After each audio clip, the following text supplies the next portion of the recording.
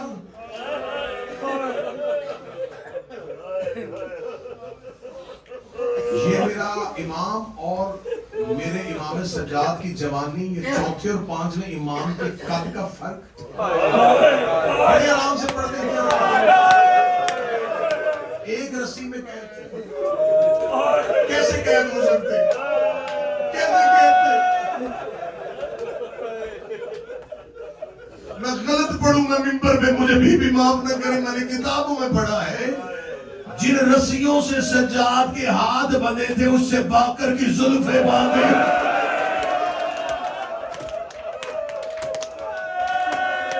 سارے رستے حسین کا بیٹا زمین میں جھکا رہا.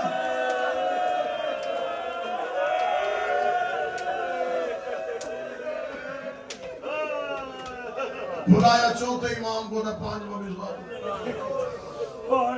آدھی رات دونوں باپ اور بیٹا ملاؤن کے دربار میں گئے. یہ کمینہ تخت پہ آگے بیٹھا، دربار اس کا سارا خالی تھا، رات آدھی تھی.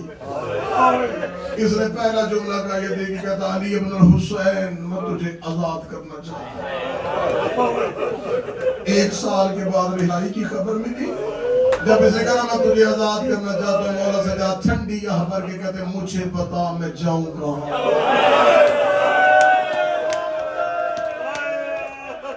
میں نے شہزادی کا حق پڑھ کے جیلیں کاٹی ہیں. مجھے خبر ہے کہ قیدی کے لیے رہائی کی خبر کتنی قیمتی ہے. مولا سجاد کہتے مجھے بتا. میں کہا رہائی اسے اچھی لگتی ہے جسے دروازے پہ کوئی لینے آئے. مولا سجاد کہتے میں کہاں جاؤں؟ یہ دیکھا مدینہ. مولا سجاد کہتے کون سا مدینہ؟ جہاں میرے پاپا حسین، جہاں میرا بھیا اکبر ہے، جہاں میرے چچا عباس ہے. ملاؤں تو نے میرا مدینہ میں چھوڑا. کہ میں جہاں بھی جانا شام چھوڑا. مولا سجاد دیکھے کہتے تو نے مانگی بیعت ہم نے کی. تو نے ایک دن میں میرا پورا گھر قتل کیا. تو نے بازاروں میں لے کے آیا ہے نبی کی بیٹی. جب ہم نے تیری بیعت کی نہیں، ہم نے تیری شرط نہیں مانی، تو ہمیں آزاد کیوں کر رہا ہے؟ صدر رو کے پڑھ رہا ہوں کسی مومن کا دل نرم و جگر نہ پڑ جائے. فرمایا کیوں کہتے آزاد کر رہا ہے؟ یہ ملاؤن دیکھا تھا وہ جسے دفنا کے آیا تھا اس کے رونے کی آواز مجھے سونے نہیں دیتی. وہ جسے چند دن پہلے قبرستان میں دفنا کے آیا تیری بہن سکینہ کے رونے کی آوازیں مجھے سونے نہیں دیتی. میں رات کو سو رہا ہوتا ہوں، کبھی اس دیوار پہ رو رہی ہوتی ہے، کبھی اس کونے پہ رو رہی ہے. رو رو کے کہتی اس کی کڑیاں کھول دے، وہ بیمار ہے. اس کی زنجیریں کھول، وہ حسین کا غیور بیٹا. حسین کا بیٹا تیری بہن کی چیخیں مجھے سونے نہیں دیتی. مجھے ڈر ہے میرے اوپر عذاب نہ آئے. تو جلدی کام چھوڑ. مولا سید الساجدین نے بہن کی چیخوں کے الفاظ سنے. داڑھی کا حصول سے بھر بیٹے کو ساتھ لے کر زندان میں واپس آیا. ریت کے مسلح پہ بیٹھی تھی علی کی نمازی بیٹی. ماں کے پاؤں چوم کے کہتا ماں یزید کہتے آزاد کر رہا ہے. رو کے کہتے اس سے پوچھ شام کی عورتیں تھک گئی ہیں. منت نہیں کروں گا جو تیرے نصیب کا آنسو ہے وہ آنا ہے. شام کی عورتیں تھک گئی ہیں. اما وہ کہتا ہے سکینہ کے رونے کی آوازیں سونے لگی. بی بی دیکھا دی نا حسین کا بیٹا میں ایسے نہیں ہوں. میں حسن کی بہن ہوں.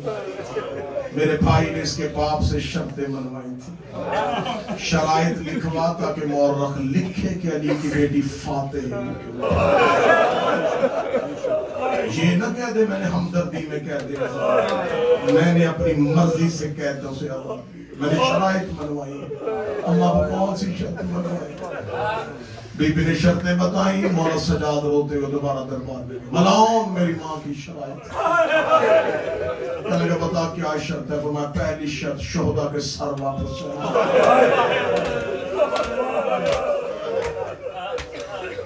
روتے ہوئے جملہ سنے نا 1 سال گزر گیا ہے. مجھے شہداء کے سر واپس چاہیے. اس نے کہا دیتا ہوں. فرمایا 3 اونٹ چاہیے. 53 لے کے آیا تھا. 3 اونٹ چاہیے. جزلم کا بیٹا بشیر بطور مہاری چاہیے. دیتا ہوں. مولا سجاد کہتے شام میں ایک مکان خالی کروا. کہتا تم نے رہنا نہیں, مکان کیوں خالی کروانا ہے؟ مولا سجاد کہتے میری ماں کہہ رہی ہے میں نے اپنے غریب کی مجلس کر. مجھے شام والوں نے میرے بھائی کو رونے نہیں دیا. شام کی عورتوں کو اکٹھا کر میں بتاؤں میرا حسین بابی میں نواز.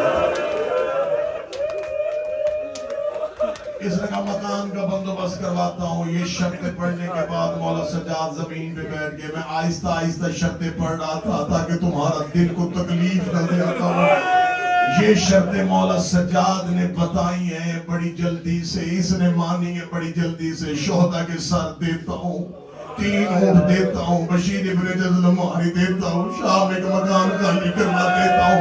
اگلی شرط سے پہلے مولا سجاد کا ہاتھ جگر پہ آ گیا. یہ دیکھ کے کہتا ہے اہل حسین کا بیٹا کون سی شرط ہے جو تجھ سے بتائی نہیں جا رہی؟ مولا سجاد کی آنکھیں بند کی, داڑھی لہو سے بھر گئی.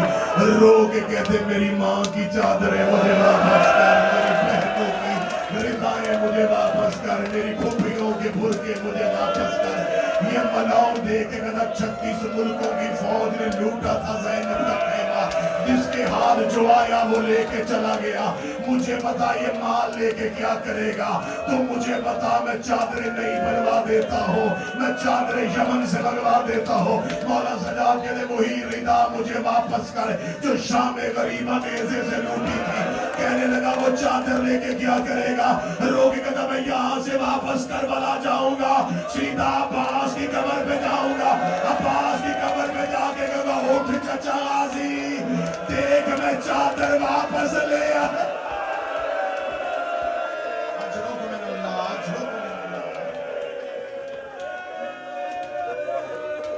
کربلا کا لوٹا ہوا مال واپس نہیں برداشت کر سکتا. بس 3 اونٹ لے کے, آخری 2 یا 3 منٹ, 3 اونٹ لے کے مولا حسین کا یہ غیرت مند بیٹا زندان کے دروازے پہ. سال کے بعد علی کی بیٹی نے دیوار کی ٹیک چھوڑی. میں مخدرات کے مسائل پڑھنے میں بڑا کنٹرول کرتا ہوں. میں اشارہ دوں گا میری تمثیل سمجھ لینا, میں مجھے بات نہ کھولنے کی ضرورت. 1 سال کے بعد دیوار کی ٹیک چھوڑی, جہاں سے گزرتی گئی زندان لہو میں بھرتا ہے.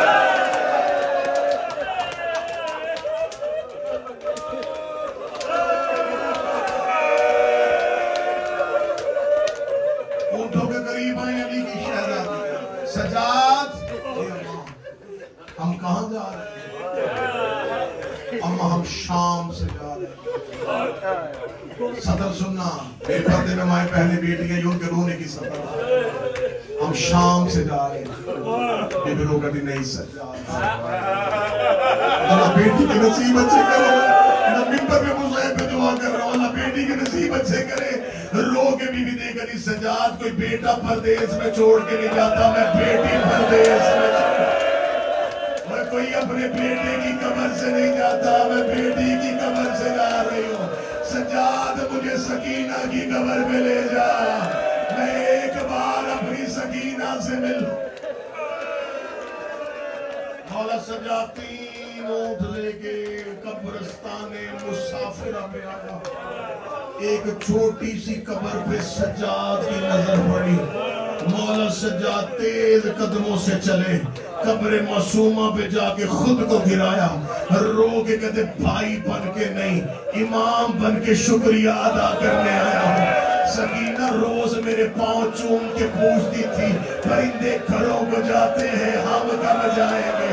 اٹھ سکینہ دیکھ میری رسیاں کھل گئی ہیں, اٹھ سکینہ دیکھ میری زنجیریں کھل گئی ہیں, آ میرا بیٹا میں تجھے مدینے لے جاؤں. سکینہ روز میرے زانوں پہ سر رکھ کے پوچھتی تھی سجاد تیری کڑیاں کب کھلے گی, دیکھ تیرا بھائی آزاد ہو گیا ہے. سکینہ میں آ تجھے لے جاؤں. بہن کی قبر پہ امام گر گئے. شہزادی عالیہ کی آواز ہے رقیہ اٹھا لے سجاد کو, کئی بہن کی قبر پہ بھائی مر نہ جائے. غازی کی بہن نے سجاد کو اٹھایا, بی بی کلثوم نے بی بی رقیہ کو اٹھایا. آخری سطر ہے جس نے گھر تک اور پوری رات رونا ہے. سب سے آخر میں آئی علموں والے عباس کی زوجہ فضل کی ماں, رو کے کہنی سید زادیو میں تمہارے نوکر کا حرم ہوں, میں نے مدینے سے لے کے اب تک تم سے کوئی مطالبہ نہیں کیا, پہلی بار منت کر رہی ہو, ایک بار سکینہ کی قبر سے جاؤ, مجھے تنہائی میں سکینہ سے بات کرنی ہے. علی کی بیٹیوں نے قبر سے چلنا شروع کیا. شام کی دھرتی پہ زلزلہ آیا.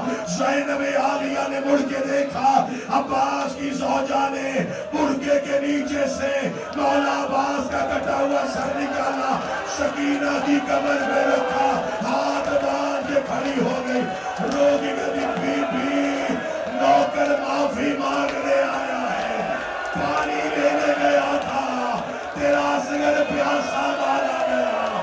قبر سکینہ ہل گئی, آواز آئی اماں سر اٹھا, میں راضی, میرا کربلا کا غریب راضی, میری مدینے والی ماں